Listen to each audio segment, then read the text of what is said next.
please subscribe and don't forget to press the bell icon to get notified whenever we upload a new video.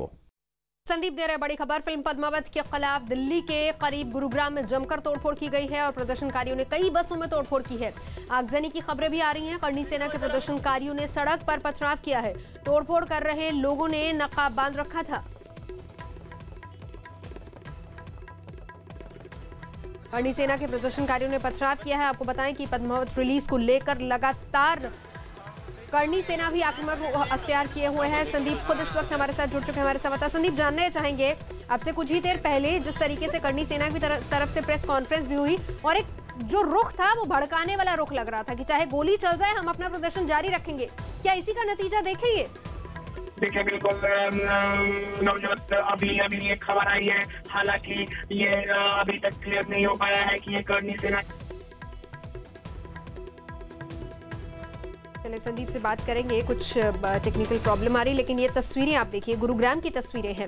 हालांकि हरियाणा सरकार जिस वक्त इस पर विवाद चल रहा था तब रुख हरियाणा सरकार का भी यही था कि वो फिल्म रिलीज नहीं होने देंगे। सुरक्षा कारणों की वजह से उन्होंने भी पाबंदी लगाई थी, लेकिन जब सुप्रीम कोर्ट ने इस पर क्लियर फैसला दे दिया कि फिल्म रिलीज होनी चाहिए तो उसके बाद हरियाणा सरकार ने भी इस बात का आश्वासन दिया था कि हर जगह जहां भी हरियाणा में मल्टीप्लेक्स जहां भी फिल्म रिलीज होगी वहां सुरक्षा के पुख्ता इंतजाम किए जाएंगे।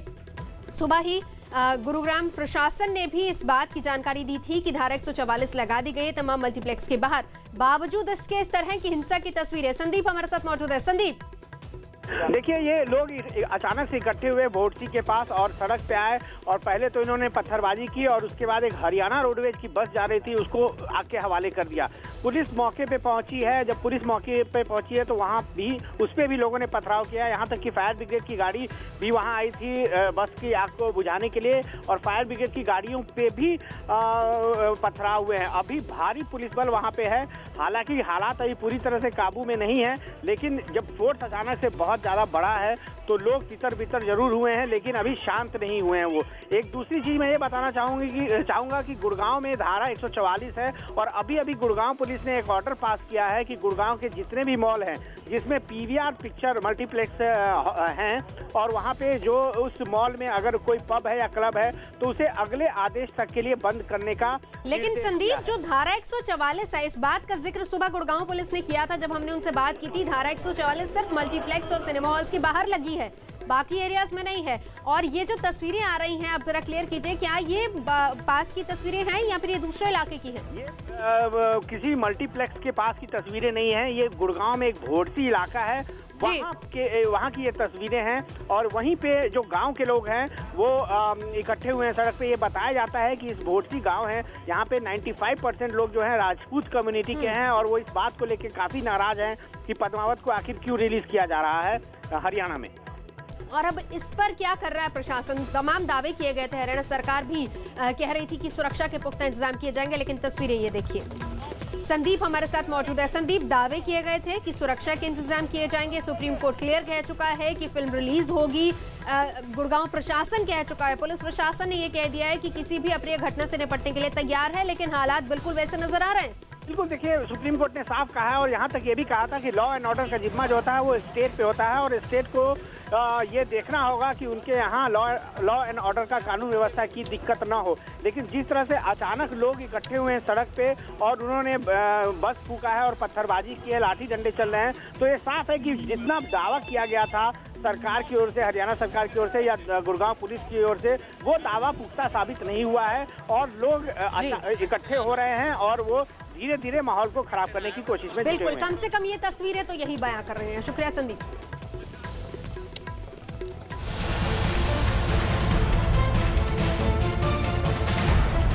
ये तस्वीरें हरियाणा के पंचकुला के एक मॉल के सिनेमा हॉल की हैं, जहां नोटिस लगा है कि we are not playing Padmaavat, यानी कि हम पद्मावत फिल्म नहीं दिखाएंगे।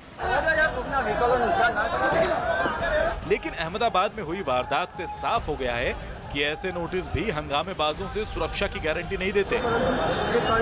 अहमदाबाद में जहां गाड़ियों को आग लगा दी गई, वहां भी ऐसा ही नोटिस लगा था, फिर भी वहां हिंसा हुई। पंचकुला के मॉल के बाहर पुलिस भी मौजूद है। लेकिन सच ये है कि जब अहमदाबाद में हंगामा हो रहा था तब वहां भी पुलिस वाले थे, लेकिन बलवाइयों के आगे वो भी बेबस थे। यहाँ पर बैठने लग गए, पुलिस भी थी, बंदोबस्त भी था, ये सारी जो चीजें की है वो सारी बहुत गलत घटनाएं हैं। हिंसा के बाद अब दहशत का माहौल है।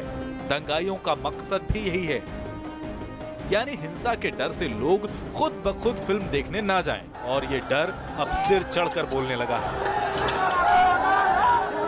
मध्य प्रदेश के सागर में करणी सेना ने सिनेमा घरों के मालिकों को खून से चिट्ठी लिखी है, जिसमें पद्मावत को रिलीज न करने को कहा गया है। दूसरी तरफ करणी सेना ने खुलेआम धमकी दे दी है कि फिल्म रिलीज हुई तो प्रदर्शन होगा, गोलियां भी चली तो वो पीछे नहीं हटेगी। मेरी शायद गिरफ्तारी से पहले की अंतिम प्रेस कॉन्फ्रेंस है, शायद गिरफ्तारी से कुछ आगे भी हो जाए तो शायद गोली चलने लग जाएगी। एक संगठन धमकी दे रहा है सर्वोच्च न्यायालय को और तमाम संस्थाओं को। सरकारें क्या कर रही हैं, इसकी एक मिसाल हरियाणा में भी दिखी। यहाँ सोनीपत में जिला प्रशासन ने स्कूलों में घूमर गीत पर कार्यक्रम करने पर रोक लगा दी। दरअसल कई स्कूलों में 26 जनवरी के मौके पर घूमर गीत पर कार्यक्रम की तैयारी चल रही थी। पद्मावत के विरोधियों को फिल्म के घूमर गीत पर भी ऐतराज है, लेकिन सवाल ये भी है कि देश भर में पद्मावत को लेकर बने इस खौफ के माहौल के पीछे क्या वो नेता भी जिम्मेदार नहीं है जो भीड़ को भड़काने वालों पर नरम है। सवाल इसलिए क्योंकि फिल्म के बढ़ते विरोध के बाद केंद्र सरकार अब सुप्रीम कोर्ट में क्यूरेटिव पिटीशन दाखिल करने की सोच रही है। क्यूरेटिव पिटीशन यानी पुनर्विचार याचिका, खारिज होने के बाद दायर की जाने वाली विशेष याचिका।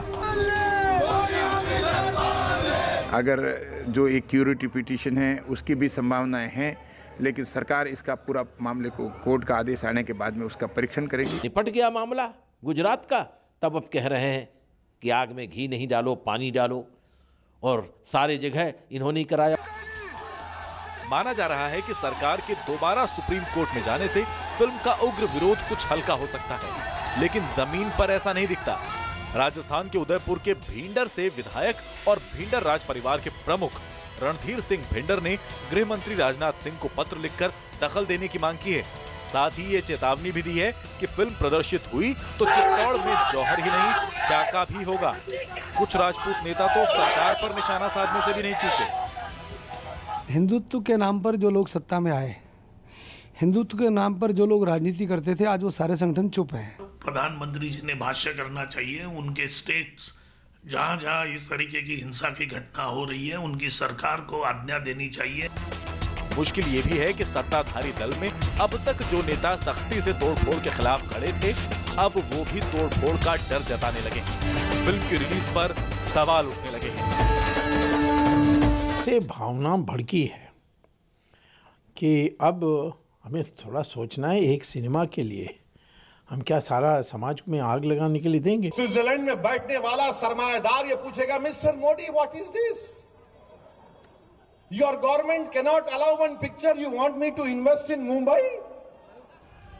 ऐसे में सवाल ये भी है कि क्या सरकार के पास हंगामा करने वालों से निपटने के अलग अलग पैमाने हैं, या सचमुच कानून व्यवस्था का मसला इतना भयावह है कि पुलिस प्रशासन दंगाइयों को संभाल नहीं सकते? क्या इसीलिए सुप्रीम कोर्ट के आदेश के खिलाफ जाकर हंगामा कर रहे लोगों को जेल में नहीं डाला जा रहा, या आरोपों की माने तो जानबूझकर फिल्म के विरोध को शह दी जा रही है?